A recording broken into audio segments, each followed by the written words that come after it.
Hello friends, welcome to One Academy. நான் Manikandan, One Academy Director. நாம இப்ப பார்க்க போறது ஸ்பெஷல் ஸ்டே வேகன்சி ரவுண்ட்ல 7.5 ரிசர்வேஷன் கவர்மெண்ட் ஸ்கூல் ஸ்டூடெண்ட்க்கு என்ன அனௌன்ஸ்மெண்ட் டீடைல் கொடுத்திருக்காங்கங்கறது நாம இந்த வீடியோ பதிவுல பார்க்க போறோம். 7.5 ரிசர்வேஷன் கவர்மெண்ட் ஸ்கூல் ஸ்டூடெண்ட்க்கு கவுன்சிலிங் எப்ப ஸ்டார்ட் ஆகுதுன்னு நம்ம பார்க்க போறோம். ஸ்பெஷல் ஸ்டே ரவுண்டுக்கு ரிஜிஸ்ட்ரேஷன் டேட் பாத்தீங்கன்னா 25/11/2024 மதியம் 2 PM ல இருந்து 26/11/2024 ஈவினிங் 5 PM வரைக்கும் உங்களுக்கு வந்து ரிஜிஸ்ட்ரேஷன் அண்ட் பேமெண்ட் வந்து கம்ப்ளீட் பண்ணணும்னு சொல்லியிருக்காங்க. இது யாரெல்லாம் எலிஜிபிலிட்டின்னு பார்த்தீங்கன்னா ஜென்ரல் ரேங்கிங் 001 இருந்து ஜென்ரல் ரேங்கிங் 3501 வரைக்கும் இருக்கிற ஸ்டூடெண்ட்டு. நீட் ஸ்கோர் பார்த்தீங்கன்னா 669 ஸ்கோர்ல இருந்து 127 ஸ்கோர் வரைக்கும் நீங்கள் அப்ளை பண்ணலாம்னு சொல்லியிருக்காங்க. சாய்ஸ் ஃபில்லிங் அண்ட் லாக்கிங் பார்த்தீங்கன்னா 27/11/2024 மார்னிங் 10 AM ல இருந்து 28/11/2024 ஈவினிங் 5 PM வரைக்கும் சாய்ஸ் ஃபில்லிங் பண்ணிடலாம், சாய்ஸ் லாக்கிங் பண்ணிக்கலாம்னு சொல்லியிருக்காங்க. இந்த ரவுண்டோட ப்ராசஸிங் சீட் அலாட்மெண்ட் பார்த்தீங்கன்னா 29/11/2024லும் டிக்ளரேஷன் ரிசல்ட் பார்த்தீங்கன்னா 29/11/2024 டவுன்லோடிங் த ப்ரொவிஷனல் அலாட்மெண்ட் ஆர்டர், அதாவது பார்த்தீங்கன்னா உங்களோட அலாட்மெண்ட் ஆர்டர் எப்போ நீங்கள் டவுன்லோட் பண்ணிக்கலாம்னு பார்த்தீங்கன்னா 29/11/2024 எல்லாமே சிங்கிள் டேட்லேயே சேம் டேவே உங்களுக்கு ப்ராசஸ் நடக்குதுன்னு சொல்லியிருக்காங்க. ரீஅலாட்மெண்ட் ஆர்டர் பார்த்தீங்கன்னா 5/12/2024 ஈவினிங் 5 PM வரைக்கும் நீங்கள் வந்து அலாட்மெண்ட் ஆர்டர் வந்துட்டு நீங்கள் டவுன்லோட் பண்ணிக்கலாம்னு சொல்லி கிளியராக மென்ஷன் பண்ணியிருக்காங்க. லாஸ்ட் டேட் ஆஃப் ரிப்போர்ட்டிங் நீங்கள் காலேஜில் எப்போ ரிப்போர்ட் பண்ணணும்னு சொல்லியிருக்காங்கன்னா ஆன் ஆர் பிஃபோர் 5/12/2024 ஈவினிங் 5 PMக்குள்ள நீங்கள் காலேஜில் வந்து உங்களோட ப்ரொசீஜரை கம்ப்ளீட் பண்ணியிருக்கணும். ஜென்ரல் இன்ஸ்ட்ரக்ஷன் அப்படின்னு பார்த்தீங்கன்னா government school students already seat எல்லாம் எடுத்திருக்காங்க. அவங்களும் இதில் வந்து அதாவது round 1, round 2, round 3 stray round வரைக்கும் எடுத்திருக்காங்க. இப்போ அவங்களும் வந்து இதில் வந்து பார்ட்டிசிபேட் பண்ணலாம். பட் உங்களுக்கு வந்து அந்த காலேஜே வந்து உங்களுக்கு சாட்டிஸ்ஃபைடாக இருக்குது அப்படின்னாக்கா நீங்கள் தயவுசெய்து அப்ளை பண்ண வேண்டாம் தான், ரீ அலாட்மெண்ட்டை பண்ண வேண்டாம் அப்படின்னு சொல்லி கிளியராக மென்ஷன் பண்ணியிருக்காங்க.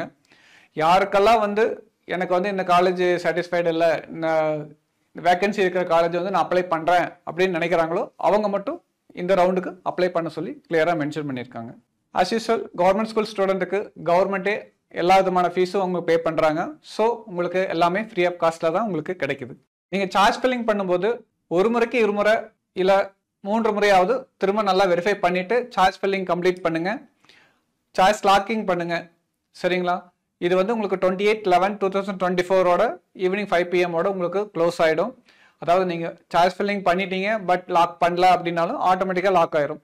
ஈவன் நீங்கள் சார்ஜ் லாக்கிங் ப்ரியராகவே பண்ணுறதுனாலும் நீங்கள் பண்ணிக்கலாம். பட் பண்ணதுக்கப்புறம் உங்களால் வந்து அது மறுபடியும் எடிட் பண்ண முடியாது, சரிங்களா? இதோட சீட் மேட்ரிக்ஸ் வந்து மறுபடியும் உங்களுக்கு அனௌன்ஸ்மெண்ட் கொடுப்பேன்னு சொல்லியிருக்காங்க. அந்த இன்ஃபர்மேஷன் வந்தோன்னு உங்களுக்கு நான் நோட்டிஃபிகேஷனில் மறுபடியும் அப்டேட் பண்ணுறேன். செலக்ஷன் கமிட்டி வந்துட்டு டெக்னிக்கல் எதுக்குமே வந்து அங்கே பொறுப்பாக மாட்டோம்னு சொல்லி கிளியராக மென்ஷன் பண்ணியிருக்காங்க. அது போக வந்துட்டு நீங்கள் ஆல்ரெடி காலேஜ் எடுத்தவங்க இது ரீ அலாட்மெண்ட் அப்ளை பண்ணுறீங்க, பட் உங்களுக்கு விருப்பமில்லாத இன்னொரு காலேஜ் வந்து உங்களுக்கு கிடைக்குது அப்படின்னாக்கா உங்களால் வந்து பழைய காலேஜ், அதாவது திரும்பவும் முன்னே இருந்த காலேஜுக்கு போகலான்னா அது உங்களுக்கு வாய்ப்பு கிடையாது. என்ன இந்த ரவுண்டில் ஃபைனலோ அது மட்டும் தான் உங்களுக்கு ஃபைனல் சீட்டு, ஓகேங்களா? இந்த ஸ்பெஷல் ஸ்டே ரவுண்டில் காலேஜ் எடுத்தவங்க அவங்க சொல்கிற அலாட்மெண்ட் ஆர்டரில் மென்ஷன் பண்ணிக்கலாம் ஆன் டைம்குள்ளார நீங்கள் பிஃபோர் தட் நீங்கள் போய் உங்களோட அட்மிஷன் ப்ராசஸ் எல்லாமே கம்ப்ளீட் பண்ணிடுங்க. எந்த காலேஜ் உங்களுக்கு அலாட் ஆகிருக்கோ அந்த காலேஜ்லேயே உங்களுக்கு சர்டிஃபிகேட் வெரிஃபிகேஷன் எல்லாமே கம்ப்ளீட்டாக உங்களுக்கு சப்போர்ட் பண்ணுவாங்க. எல்லா வெரிஃபிகேஷன் நீங்கள் அங்கேயே ப்ரொசீஜர் கம்ப்ளீட் பண்ணிக்கலாம்னு சொல்லி கிளியராக மென்ஷன் பண்ணியிருக்காங்க. இல்லை நான் காலேஜ் எடுத்துகிட்டு என்னால் வந்து நான் எனக்கு பிடிக்கல, நான் போக முடியல அப்படின்னு நீங்கள் சொல்கிறீங்கன்னா உங்களுக்கு வந்துட்டு கவர்மெண்ட் ஸ்கூல் ஸ்டூடெண்ட்டாக இருந்தாலும் உங்களுக்கு வந்து ரூல்ஸ் என்னவோ அது அப்ளிகபிள் ஆகும் அப்படின்னு சொல்லி கிளியராக மென்ஷன் பண்ணியிருக்காங்க. யாரெல்லாம் டிஸ்கன்டினியூ பண்ணுறாங்களோ அவங்களுக்கு வந்து டிஸ்கன்டினியூஷன் ஃபீஸ் வந்துட்டு நீங்கள் வந்து கம்பல்சரி பே பண்ண வேண்டியிருக்குன்னு சொல்லி கிளியராக நோட்டிஃபிகேஷன் கொடுத்துருக்காங்க. யாருக்கும் இண்டிவிஜுவலாக இன்ஃபர்மேஷன் வராது.